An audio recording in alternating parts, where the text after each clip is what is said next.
Mechi ya dabi ya Dar es Salaam kati ya Young African na Azam FC imemalizika kwa bao 0-0. Mechi hiyo imemalizika kwa sare, lakini hapa Tubone Media tupo kwa ajili ya kuchambua matukio ambayo yamejitokeza. Matukio mengi sana yamejitokeza kwenye mechi hiyo, lakini kubwa kuliko ni baada ya Young African kunyimwa penalty ya wazi. Sasa je, tutakuja kuichambua ile ilikuwa ni penalty ama sio penalty? Kitu ambacho natakiwa kufanya ni kukaa nasi mwanzo mpaka mwisho, lakini pia nikukumbushe tu wewe kama ni mgeni na ni mara yako ya kwanza unatuangalia, hakikisha umesubscribe na kubonyeza alama ya kengele, kwani haya na mengine mengi tunayaleta hapa Tubone Media. Kwa kufanya hivyo utakuwa umejiunga na familia hii ya michezo na burudani. Sasa jana tumeshuhudia kabumbu safi, mchezo ambao umepigwa kati ya Young African na Azam FC pale Benjamin William Mkapa, ambapo Azam FC ndio walikuwa wenyeji wa mchezo huo, lakini Young African walikuwa wageni wa mchezo huo.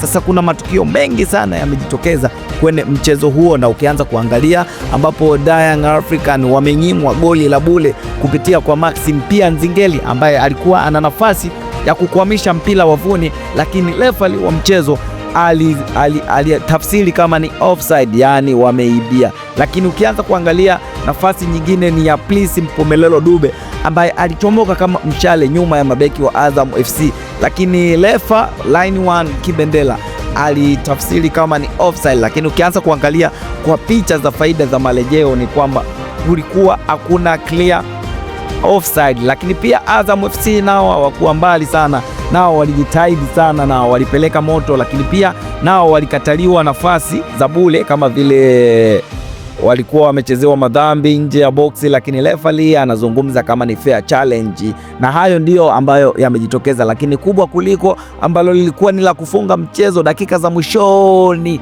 Prince Mpumelelo Dube anapokea pasi nzuri sana ndani ya boksi, ambapo anataani na kutaka kubadilisha upande na kwenda upande wa pili. Beki wa Azam FC anamkwatua Prince Mpumelelo Dube na anamnyima nafasi ya kutani upande wa pili ndani ya boksi.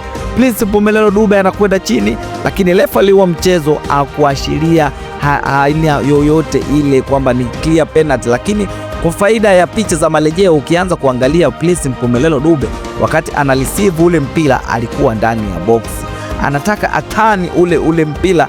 Beki wa Azam anakuja kumkaba Prince Mpumelelo Dube pasipo tahadhari, yani anakuja kumkaba baada ya kuona Prince Mpumelelo Dube amepokea mpira. Lakini ukianza kuangalia mindset ya Prince Mpumelelo Dube ni kutani kwenda upande wa pili.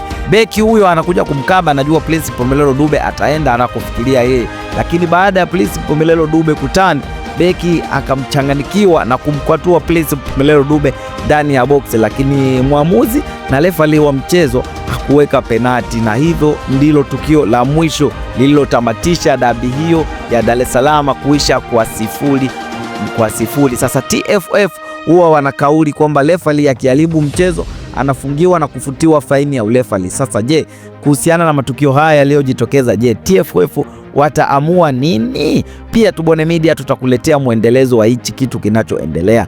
TFF watasema nini? Ili kuendelea kupata update, hakikisha umesubscribe na kubonyeza alama ya kengele. Mimi ni Tubone Media, hadi wakati mwingine, bye bye.